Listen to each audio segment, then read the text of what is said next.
For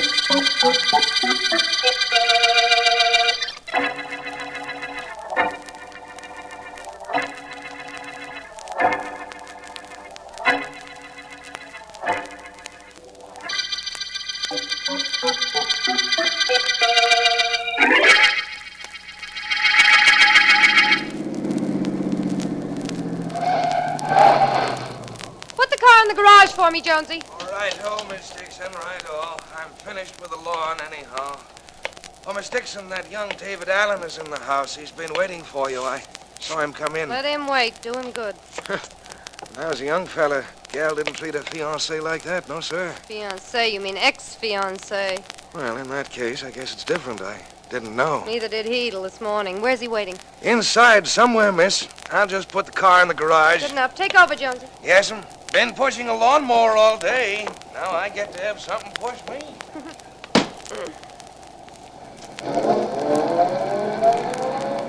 Now for the session. That you, Joyce? Yes, it's me. I'll be right in. There you are, Joyce. I've been waiting for you. Whoever would have guessed. What's the matter? Didn't you get my letter? Yes. Came this morning. First thing this morning before I left for the office. Well, if you got my letter, what are you doing here? It said pretty plainly that you and I were washed up, didn't it? Because if it didn't, I'll tell you now. We're all washed up. Now beat it. All right, Joyce, I'll go, but tell me why. What have I done? Done? You haven't done anything wrong, if that's what you mean. Except for the fact that you have no money, and that doesn't matter because I've got plenty. You're perfect. You're good-looking, normal, and your nails are always clean. There's nothing wrong with you except that you're dull, that's all. So because there's nothing wrong with me, there's something wrong. Well, maybe there is something wrong with me. Something that you don't know anything about. Oh, this I've got to hear. Look, Joyce, I know where you get your money.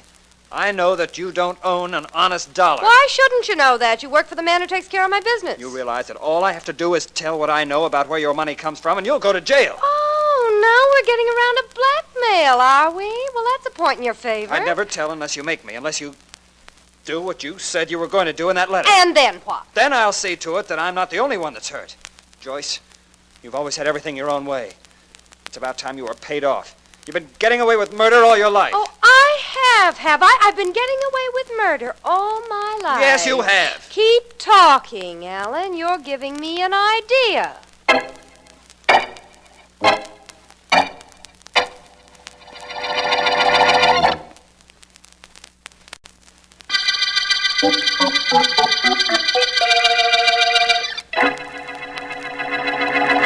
Good heavens, my boy, stop sitting at your desk mooning. What if our beloved client decided not to marry you? Forget it. I can't, Mr. Stone. You know, there's a strange philosophy employed by young men. Unless they garb their thoughts in the deepest black when a romance is done, to their minds the romance was not worthwhile. Come, boy, we have some figures to go over. Now, Miss Dixon's income for last week from the two gambling houses was... Now, let me see how much... I'll answer it, Mr. Stone. Oh, sorry, lad. Can't have any of my clients hear that voice of yours on the phone this morning. They'll think things are desperate in this office. Well, aren't they? That, my boy, we shall discuss in a moment. Hello. Bartlett Stone speaking. Mr. Stone, this is Jones, Miss Dixon's gardener. Well, what is it, Jones? Mr. Stone, I've been gardener to the Dixon family for 20 years. If Miss Dixon's parents were alive, I could go to them, but now I don't know what to do. Come, man, what is all this? Well, Mr. David Allen, the young man who works for you, Mr. Stone. Yes? Last night, he and Miss Dixon had a terrible argument.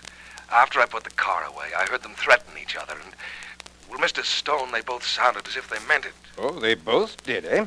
I kind of would like you to do something about that, Mr. Stone. I definitely will. Thank you for calling, Jones. Goodbye.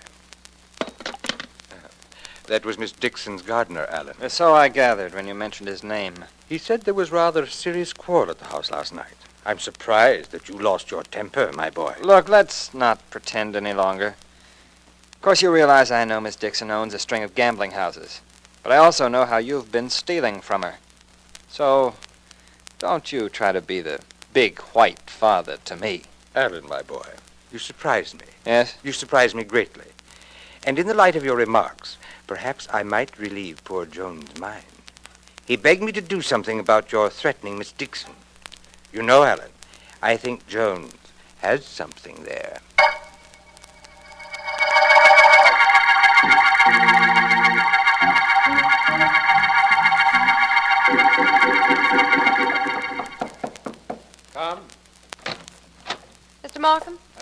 Please come in.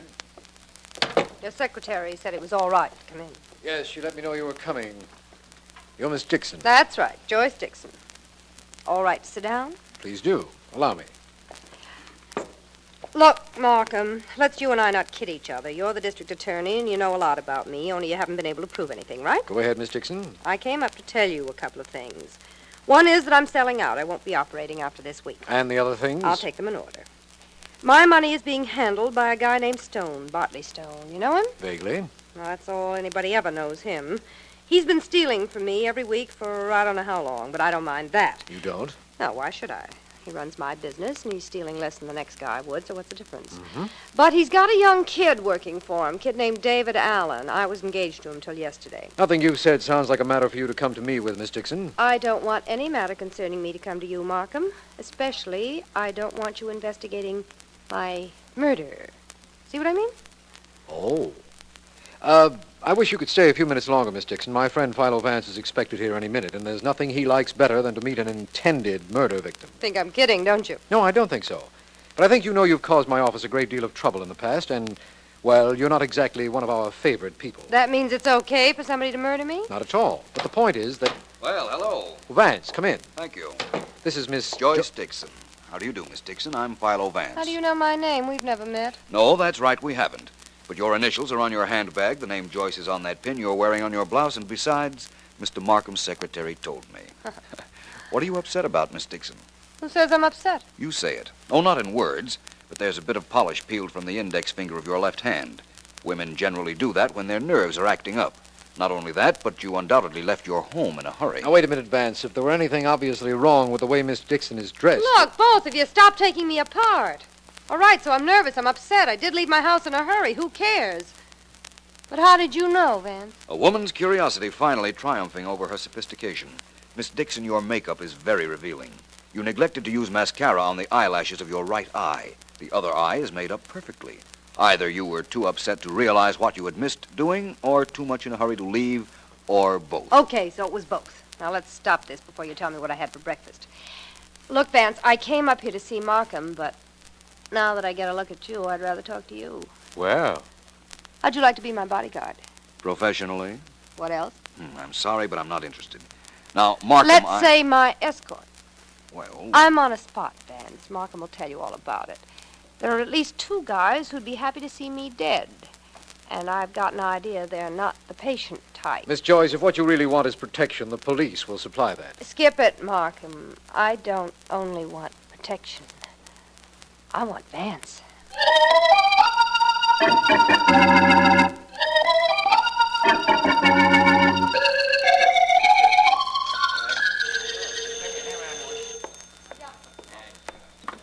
Hello, Joe's Diner. Oh, hi.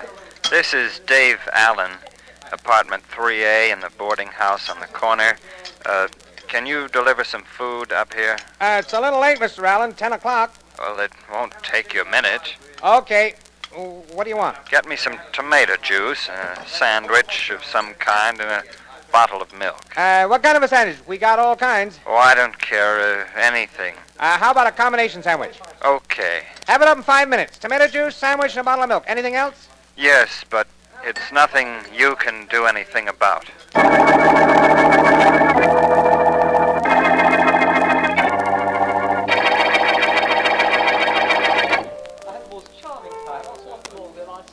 I will have your table in just one moment, Monsieur Vance. Thank you, Jacques.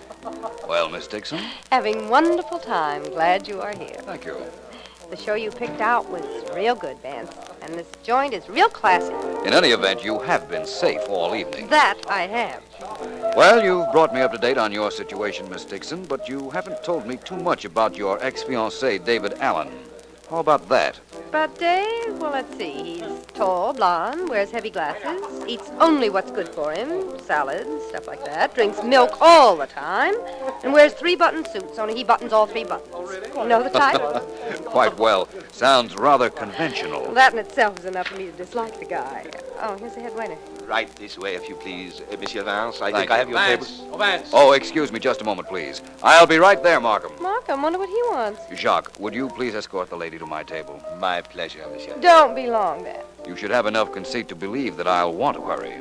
Excuse me, please. This way, if you please, Miss Dixon. The table is right this way. What is it, Markham? Vance, I'm glad I found you. Your very efficient secretary told me you were here. Her very efficient employer always gives her his itinerary, Markham. What's the matter? Vance, David Allen, the ex-fiancé of the young lady you've been escorting all evening, was found shot to death an hour ago. Really? Where? In his room. From what we can gather, he came in at 10 o'clock and immediately ordered something from a place called Joe's Diner on the phone.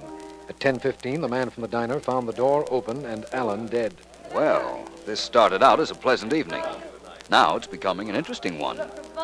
I'm going to go to work on this case at once, Markham. And perhaps I'll get some food for thought at Joe's Diner.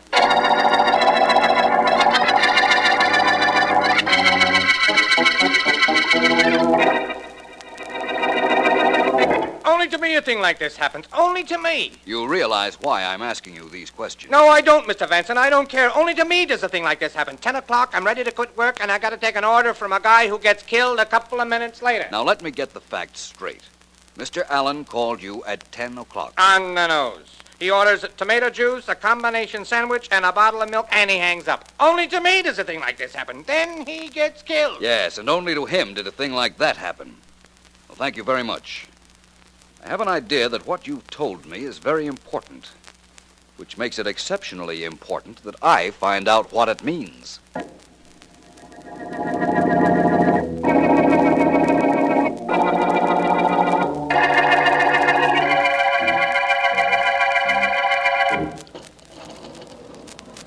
Vance, there are too many things about this case I don't understand. No explanations yet, Markham.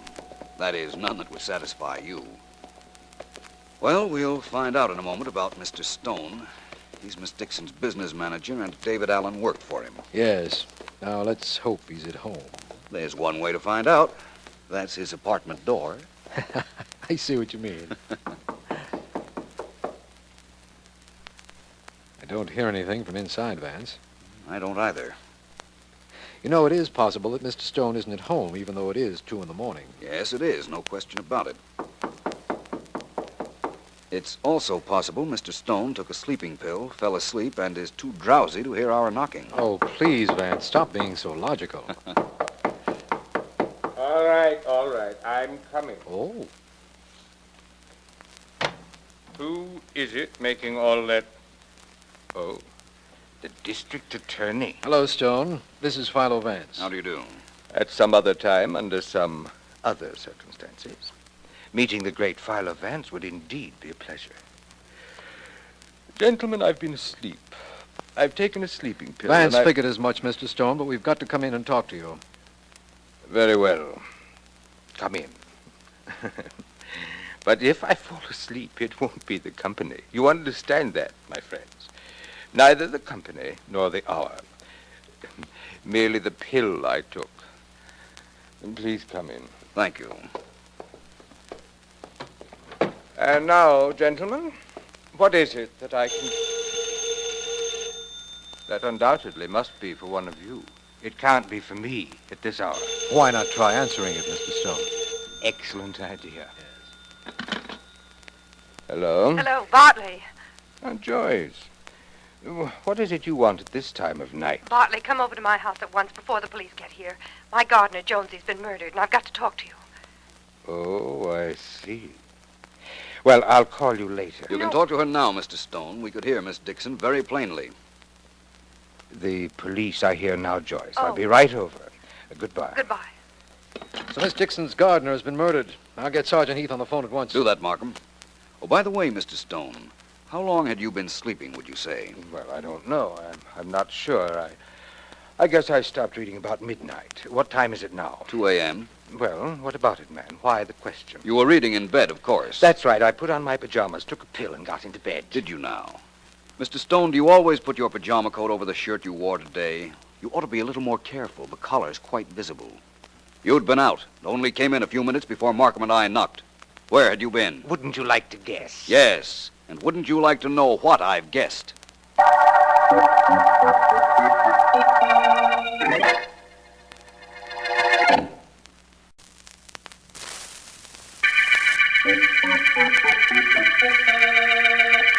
This is District Attorney Markham. Philo Vance says to call this the combination murder case. It opened with a completely conflicting situation. David Allen, former fiancé of Joyce Dixon, was found dead in his room at 10:15, and a nearby restaurant reported he had ordered a light snack at 10 o'clock. While the medical examiner is conducting his investigation, Vance and I have learned of the death of a man named Jones, Miss Dixon's gardener. My men report that Bartley Stone, business advisor to Miss Dixon, is at her home now. It is hours later. Now let me see, my dear. This is quite a problem. Quite a problem. I don't need you to tell me that. Listen, Bartley. I have an alibi for Dave Allen's death. I was with Vance. But I was at home when Jonesy was killed in his quarters. Why did you kill him, my dear? I kill him? Why should I kill him? I don't know. But if you didn't, why send for me? Now, look, Bartley, let's not get cute with each other. I don't want any investigations around me. I can't take them, and nobody knows that better than you. Well? You've got to do something for me. If anybody asks you any questions, you can tell them that you were with me. That you met me as soon as Vance left me at the Golden Eagle nightclub. You were with me for hours. Preposterous, my dear, preposterous. Vance and the district attorney were at my apartment when you phoned about Joan's murder. I've told you that. Yes, but you also told me that Vance figured you weren't asleep at all, but had just come in. Okay, so you admit you just came in. You were with me. That's all there is to it. I admit that sounds very good for you. Why should I lie? For you. For a very good reason, because I can send you to jail for mishandling my money if you don't. You can send me to jail? My dear, where do you think you'll be when you do? All I have to do is talk, you know. You won't talk, and you'll say what I told you to. Now, Joyce, put down that ashtray. Put it down. We can discuss this reasonably. You'll tell Vance you were with me, do you hear? Now, Joyce, listen. Keep away from me.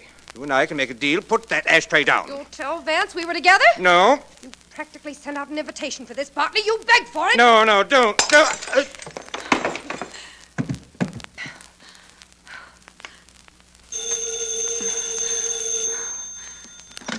Hello? Miss Dixon, this is Philo Vance. Oh, hello, Mr. Vance. Rather late for a social call, and much too late for a business call, isn't it? I'm just trying to make an appointment for breakfast with you. Can Markham and I pick you up at, say, 9:30? I don't know why not. No, but I'll wager you'd like to know what for.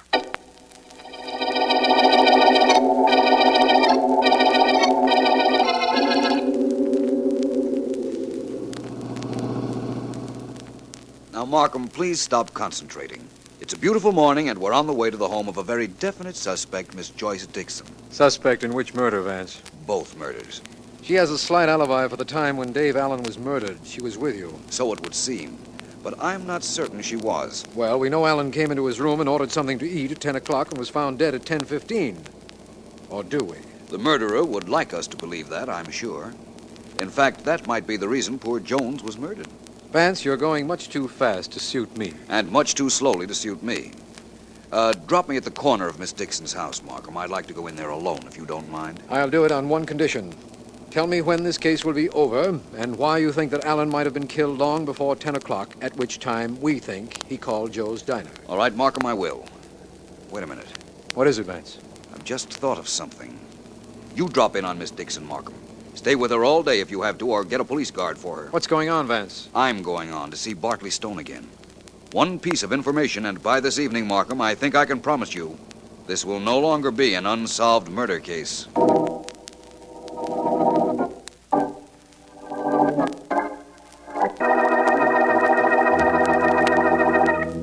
Nasty cut on your head, Mr. Stone. What happened to you? An accident, Vance. I hardly imagined you'd done it on purpose. Mr. Stone, there's only one question I have to ask you. By all means, sir. By all means. I'm quite at your service. Thank you. You see, Mr. Stone, I believe that David Allen and the gardener were killed by the same murderer. And I think I know who that is. Oh? Oh. Tell me this one thing. Did you ever have dinner with Allen? Did you know anything about his personal habits? I didn't associate with my employees, Vance. But I did have lunch with Allen several times. Did I tell you what you want to know? Not yet. Tell me a little more about him. Things you do know. He was quiet, reserved, conservative. He was a vegetarian, and he never drank anything but milk. Very healthy young man, sir. You'd think he'd have lived to be 100. Now, have I told you what you want to know? You most certainly have. And now I'll tell you something you might not want to know. By midnight tonight, you'll be in jail.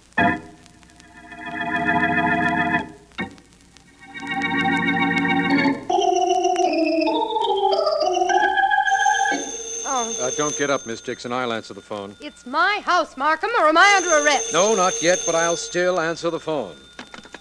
Hello. That you, Markham? Yes, Vance, where are you? I've just left Bartley Stone. Listen, Markham, is Miss Dixon there with you? Of course. Why? Ask her this question. I'll hold the phone. Ask her if Jones, the gardener, was ever in the house when David Allen was being served anything to eat. Just a minute, Vance.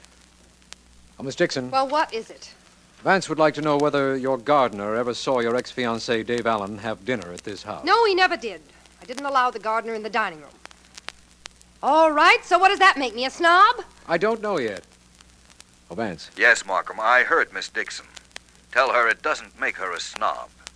Tell her it makes her a murderer.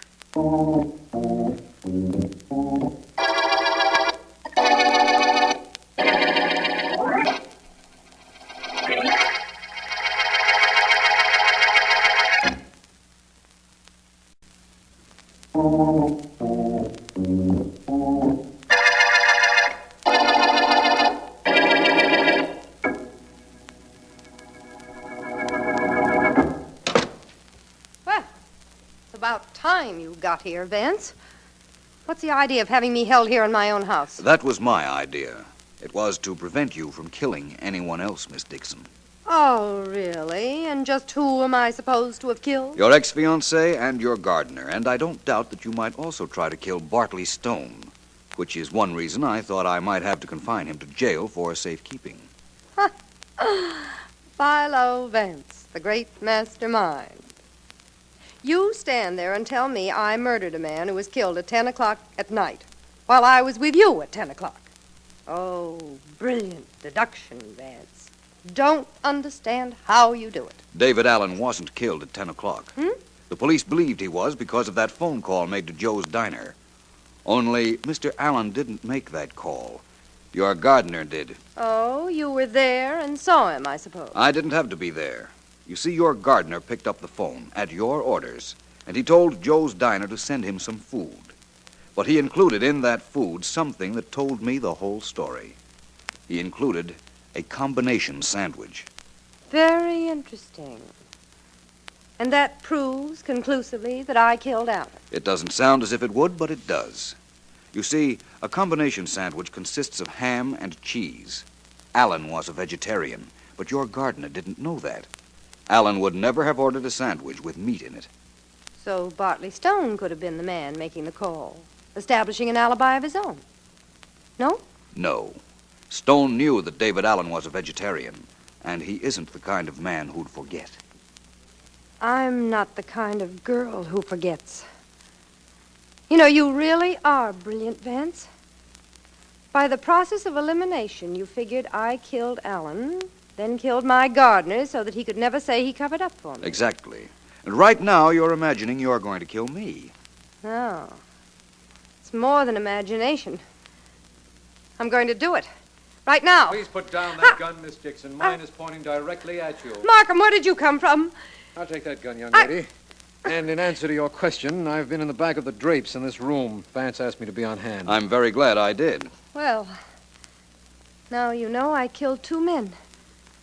I made the mistake of practically admitting it. Vance, what made you suspect me? Tell me that. It'll make me a little happier. What made me suspect you? Merely the fact that you wanted me around the night David Allen was killed. You wanted it to be known that you were with me at 10 o'clock, at which time you had your gardener presumably establish the time of death. It was a little too rigged. Didn't strike me right. That's fine. You get a hunch, I get a murder rap. Well, that's the way things go, I suppose. I'd like to know one thing, Miss Dixon. Why did you kill your ex-fiancé? He was going to turn rat. Tell what he knew about me. Just to convince me he wasn't such a goody-goody. And that was the end of him, even though he didn't know it at the time. Yes, Markham, that was the end of him. That also was the end of a faithful servant who tried to cover up a crime for Miss Dixon. And this is the end of the combination murder case.